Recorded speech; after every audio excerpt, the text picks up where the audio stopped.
Moi c'est Jock, le batteur. Et moi c'est Jack, le guitariste chanteur, donc Jack le barbu et Jock le barbouillé.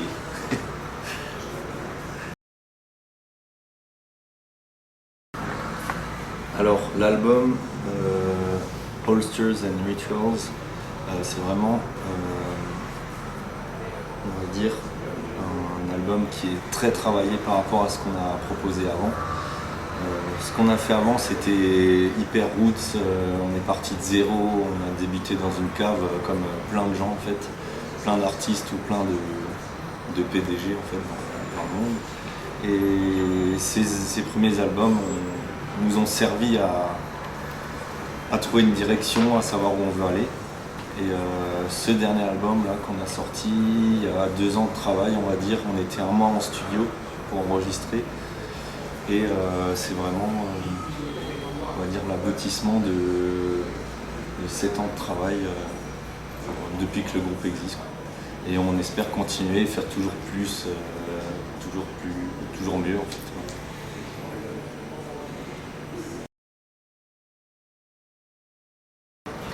Alors, tu veux dire Ouais, c'est des trucs que je sais encore faire. Alors, ça veut rien dire, c'est même pas une insulte, si tu le traduis, ça veut dire tête de phalange. Voilà. C'est surtout très utilisé pour ce qui était des moteurs Harley-Davidson des années 30. Et en fait, c'était les cache-culbuteurs de la moto qui avaient des bosses en fait, sur le côté. Et du coup, on appelait ça knucklehead. Tête de phalange pour vraiment, à cause du bloc, que ça ressemblait. Voilà. Et vu que c'est nos 2 motos de rêve, on a décidé d'appeler le groupe comme ça.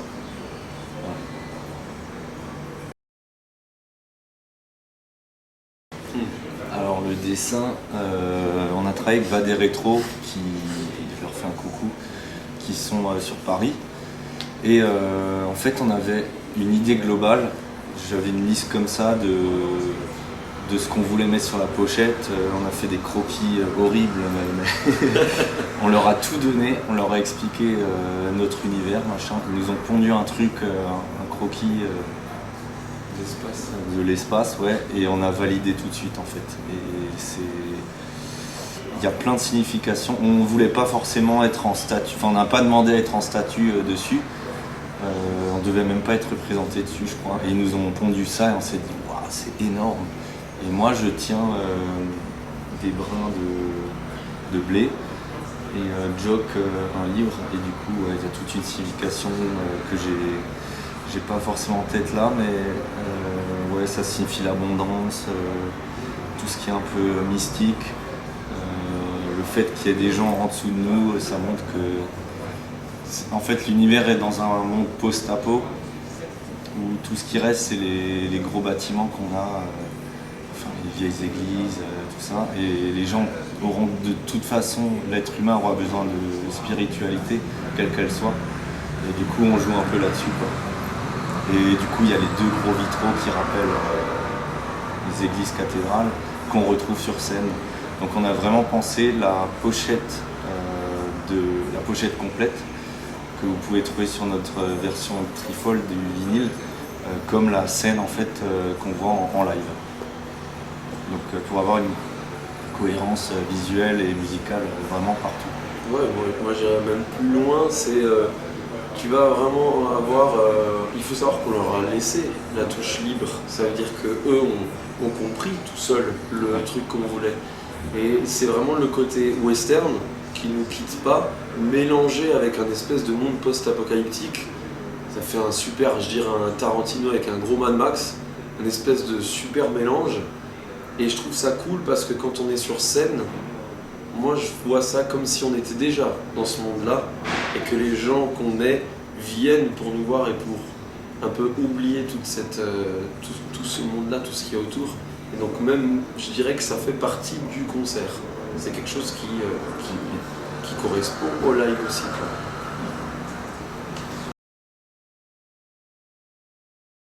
C'est à toi d'avoir ta propre signification. On voit que ça passe au noir, de toute façon. C'est un peu comme Led Zepp où ils avaient leur symbole, tu sais, et puis chacun se donnait une idée, mais mince, qui est qui? Moi je parle là-dessus. Si toi le tunnel te... Ah. te guide quelque part, c'est à toi de voir. Pour moi, en fait, chaque religion est un tunnel. C'est genre, t'as le monde avec la vision que t'as, et les religions, elles vont venir et te foutre un tube, en fait, pour que tu sois pas embrigadé, c'est un peu fort comme mot, mais ça dépend les religions ou les sectes. Mais on est un peu dans cet univers-là, sans aller jusqu'à dire qu'on veut créer une secte, tu vois. Bien sûr. Mais c'est juste, en fait, on veut faire réfléchir les gens sur le fait que, attention, réfléchissez par vous-même, parce que quand on réfléchit à votre place, ça se passe souvent très mal.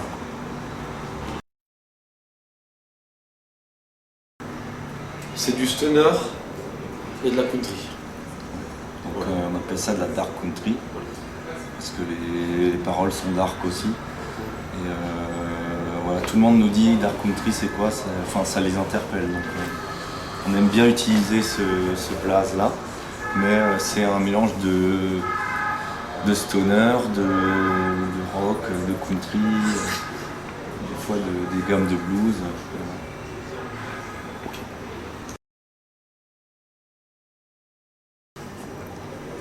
Alors les compos commencent en répète, en fait, on fait tourner des riffs, soit c'est moi qui les trouve, soit c'est Jock, et ensuite on essaye de caler un rythme dessus et de déjà créer une structure musicale.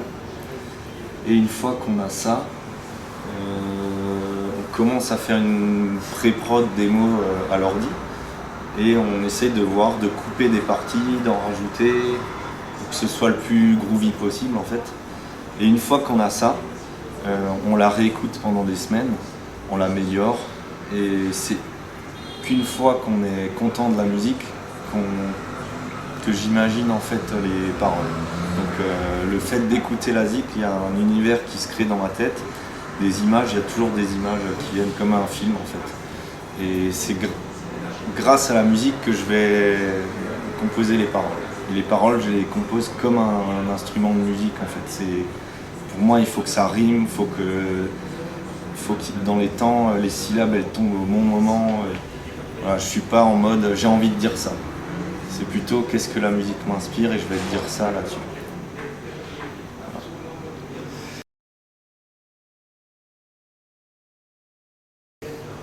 Alors, moi c'est compliqué, je suis guitariste de base, ça fait 15 ans que je joue, et quand on s'est connu avec Jack,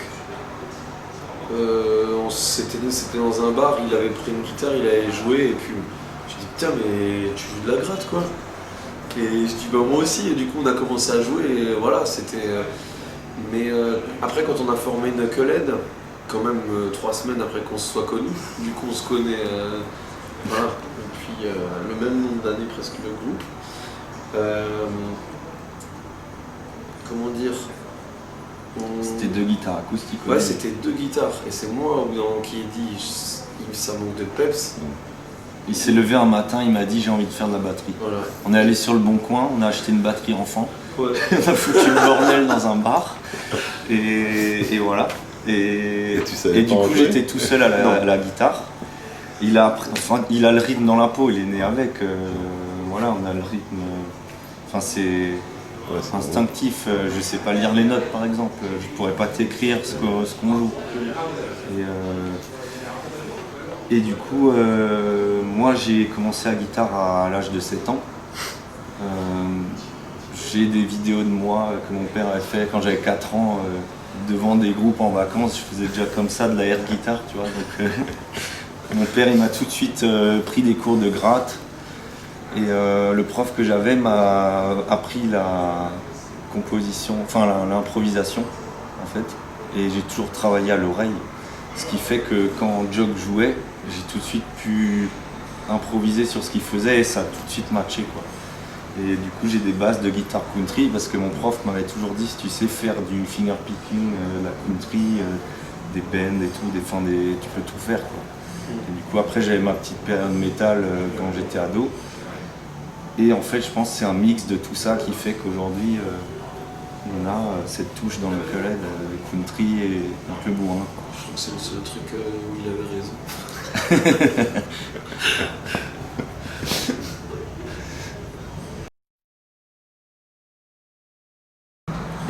C'est énormément de Jack qui a travaillé sur pour l'enregistrement, hein, on parle. Ouais. Donc moi on faisait les pistes batterie guitare et on a fait tous les morceaux comme ça pour avoir l'embase et la gratte. Vu que tout est enregistré sur bande et qu'on travaille à l'ancienne, c'est ce qui te donne une super qualité sonore aussi avec Rémi chez White Bat Records que j'embrasse aussi. On a commencé toutes ces pistes là. Et après, mon travail était déjà fini. Après, c'est Jack qui a fait et les compos derrière, les rajouts de gratte, les voix, les doubles voix, les instrumentations qui vont être... Les arrangements qui vont être sur le Moog, les chœurs, les machins. Même si c'est créé déjà en pré-prod, comme on t'a expliqué avant, tu as déjà les embases. Après, il y a des choses des fois où, et c'est ce qu'on adore chez Rémi, chez White Bat Records, il nous aide à modifier. Et le fait d'avoir une touche encore de quelqu'un d'autre, ça fait que en fait, tu ne fais pas que la même chose sur l'album. Et du coup, pour moi, ça c'est les meilleurs albums qui existent. Quand tu écoutes un artiste et que tu fais « Ah ouais, putain, mais ça ressemble pas à ça. » Mais tu sens qu'il y a la touche quand même, mais tu vois, c'est pas tout le temps la même chose. Je vais pas donner de groupe parce que j'ai pas envie d'avoir des problèmes. Mais voilà, ça pour moi, ce sont des albums qui sont réussis, sans être narcissiques, sans qu'on soit narcissique. Je suis très fier de cet album et c'est exactement comme disait Jack, c'est ces 7 années où on se cherche, on vieillit, on a nos problèmes, on grandit petit à petit et là, je pense qu'on s'est trouvé, quasi même sûr au fond de moi, et maintenant tu as tout ce monde là maintenant qui va pouvoir être créé au fur et à mesure. Ouais. En fait, comme Jock le disait, les grattes, ce qui est ouf, c'est qu'on l'a enregistré en une prise. Il y a 3 amplis en même temps et on l'a fait en une prise avec la batterie. Il n'y a presque pas d'overdub, il y en a quelques-uns, et en fait ça sonnait déjà direct. Et c'est ça que j'aime bien, c'est brut et pourtant ça sonne produit, quoi. Et l'album précédent, on l'avait fait en une semaine. Donc c'était vraiment, voilà, c'était une question de budget aussi et de volonté. On voulait un truc vraiment brut. Et là, vraiment, pour ce nouvel album, on veut un truc plus produit par la même personne, donc Rémi Getliff, qui lui, du coup, fait aussi un travail un peu beaucoup de producteur, au sens où lui, il ajoute sa touche, il a une vision externe, ce qui est bien aussi.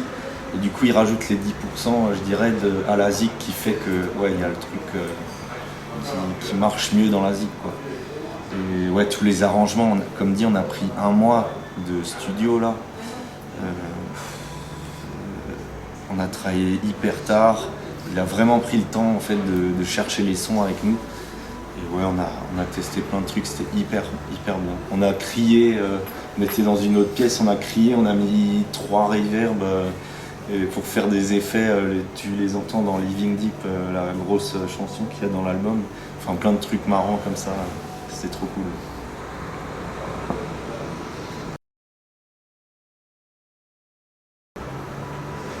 Moi, Dépêche Mode, c'est mon groupe préféré.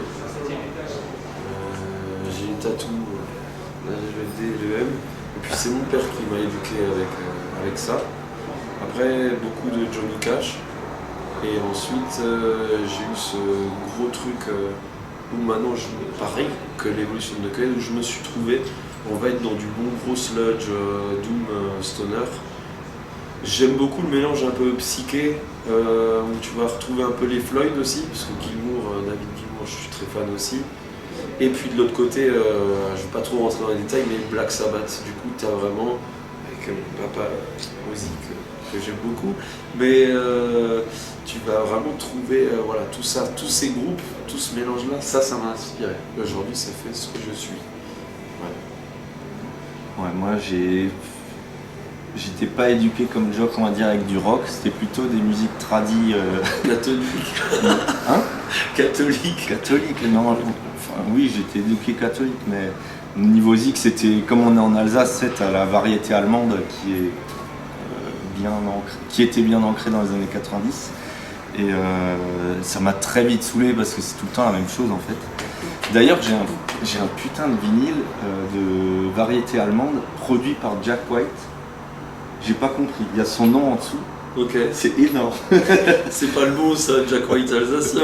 Non, vraiment c'est le vrai. Enfin, Ok. il a fait plein de trucs dont on n'est même pas au courant. Ouais. Et qu'est-ce que je disais? T'as un vinyle produit par Jack White Ouais. alsacien. Ouais, en fait, je regardais en boucle des lives d'As Death, Metallica, Black Sabbath, en fait, et enfin, c'est la base, quoi. Et c'est ce qui m'a poussé vers le métal, vers le rock. Je me souviens que je jouais à l'oreille sur des disques entiers, en fait. Et c'est vraiment ça qui m'a fait kiffer la guitare et la musique en général. Et après, je me suis ouvert au stoner, au sludge, Black Label Society, la Ozzy. Ouais.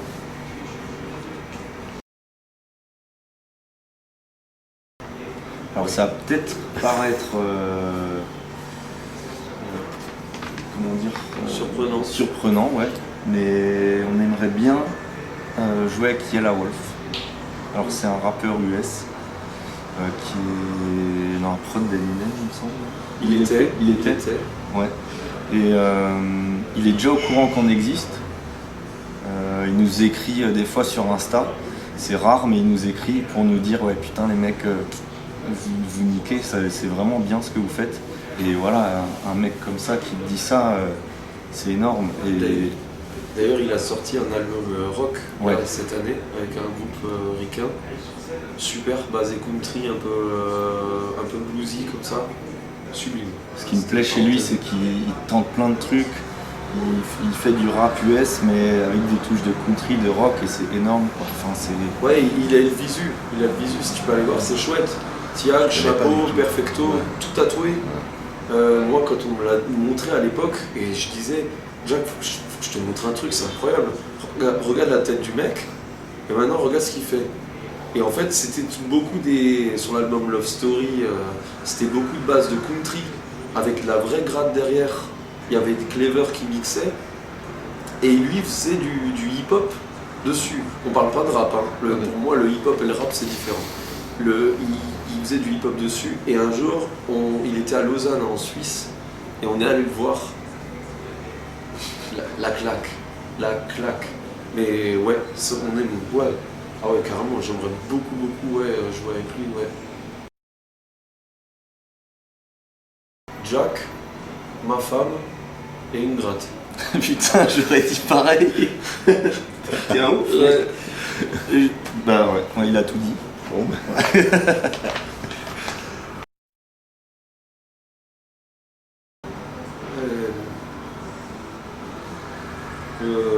Moi je dirais profiter de chaque jour comme si c'était le dernier. Ouais. Réfléchissez et laissez pas les autres réfléchir à votre place.